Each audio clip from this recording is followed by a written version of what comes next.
Let's go to the US first, where those articles of impeachment have been drawn up. But remember, the Senate does have the ability, obviously, to find him not guilty, that being the president of these things, or potentially vote the whole thing out before they even get to a Senate trial. Here's one more time what's coming the president's way. Well, there was no pressure whatsoever. With the president now facing 2 articles of impeachment in the House, aides to Mr. Trump say he is clear-eyed about what lies ahead.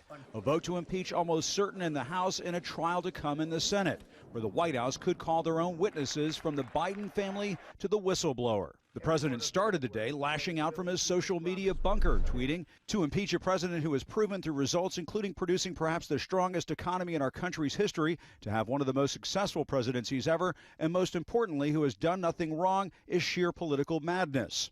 Anyway, sorry, you saw all of that before, so I won't waste your time for the second time around. But what's your sense of this, Stephen Conroy? Because we know what's going into the politics here, and as it moves from the House to the Senate, it could be either dead on arrival and there's a procedural way to kill it off early, or they go for the full trial, which tactically they go for because they know that the Republicans will all hold, and it'll mean a whole bunch of people running for the Democratic nomination will have to sit there for week after week after week. I'd imagine if you're Trump, you want it sort of killed quickly, not the long one.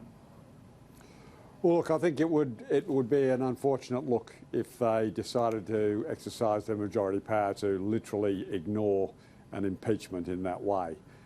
They're so confident they've got the numbers, they're so confident that it's winning for the president, they're so confident the Democrats are bleeding over it, then let the Senate trial go ahead.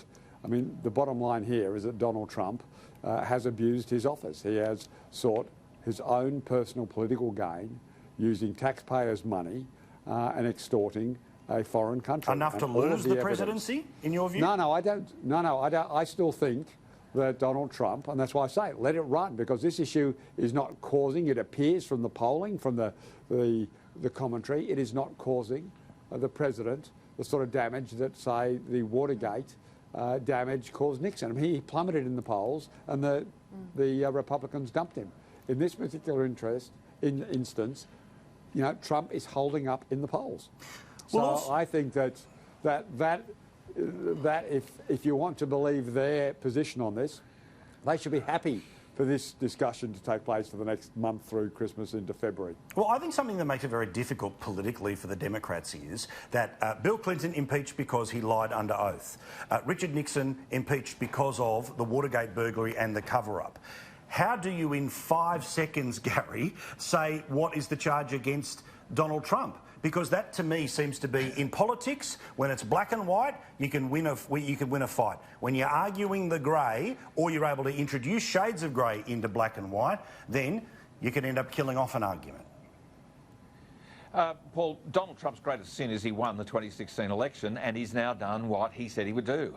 The swamp is biting back. The toxic swamp of Washington is doing everything it can to blow him up. I mean, the almost gormless, soulless expressions on those 5 or 6 Democrats, Pelosi through to Schiff, that were at that podium that we've seen on the news over the last few hours.